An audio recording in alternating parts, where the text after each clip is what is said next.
besoin que la personne qui nous ait fait du mal prenne conscience qu'elle nous ait fait du mal. La seule personne qui a besoin de le savoir, c'est toi. Même si toute la terre entière te dit que tu te trompes, même si toute la terre entière te dit que tu n'es pas légitime et que toi tu ressens quelque chose, tu l'es. C'est toi qui places le curseur, personne ne le fait à ta place. C'est toi qui montre aux gens le niveau de respect que tu mérites.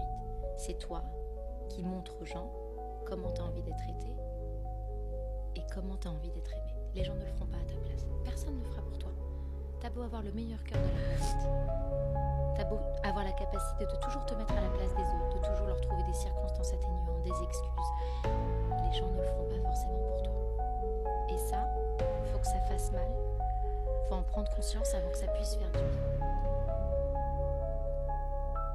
Et je vais aller encore plus loin, tu sais, personne ne doit le faire. Parce que si on s'occupe tous de placer le curseur sur les autres et se demander oui mais lui ou elle, etc., qui s'occupe de nous aujourd'hui, qui s'occupe de toi si toi tu le fais pas? J'essaye. Et c'est très dur à déstructurer.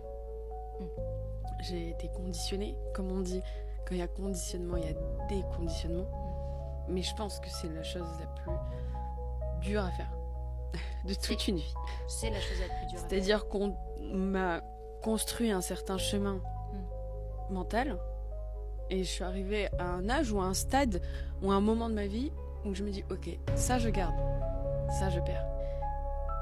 Mais c'est dur, c'est le plus gros changement qu'en tout cas je me fais vivre.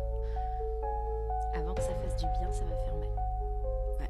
Je pense que la chose la plus gentille qu'on puisse faire pour soi-même, c'est d'arriver à laisser partir les gens qui n'ont pas envie de rester.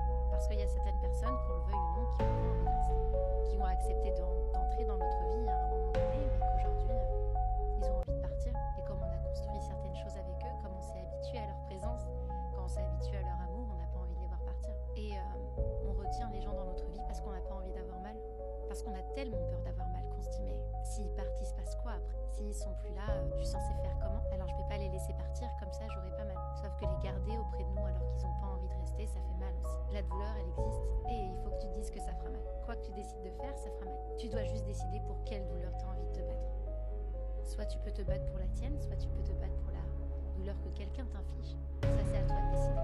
En laissant partir les gens qui n'ont pas envie de rester, je me suis rendu compte que en le faisant, même si ça faisait mal, indépendamment de la douleur, on laissait de la place aux personnes qui avaient envie d'entrer dans notre vie et qu'on ne voyait pas forcément parce qu'on mettait toute notre attention et toute notre énergie sur ceux qu'on avait envie de retenir et qui n'avaient pas envie de rester. Il y a une manière de parler aux gens. Si tu commences une phrase avec quelqu'un dans une négation, le cerveau se ferme.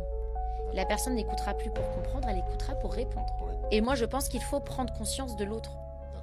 Les gens ne vont pas nous aimer comme nous on aime. Les gens ne vont pas nous parler comme nous on parle. C'est à nous de leur dire comment on a envie qu'on nous parle. C'est à nous de leur montrer comment on a envie d'être aimé. C'est à toi, quand tu arrives dans une relation, à dire alors écoute, voilà mes besoins, voilà mes attentes, voilà mes limites. Si tu le fais pas et que tu attends que la personne, parce qu'elle t'aime, le comprenne, limite, ça doit être inné. Elle peut pas le faire. Et je vais aller encore plus loin, elle n'a pas à le faire. C'est pas de sa responsabilité à elle de décortiquer ton style émotionnel et de comprendre la personne que tu es. Et ça, c'est quelque chose qu'on fait beaucoup dans les relations amoureuses. Quand quelque chose nous déplaît, bah ouais, mais il aurait dû le savoir. Bah oui, mais c'est logique. Enfin, je sais pas. Moi, je l'aurais pas fait. Mais oui, mais toi, t'es toi.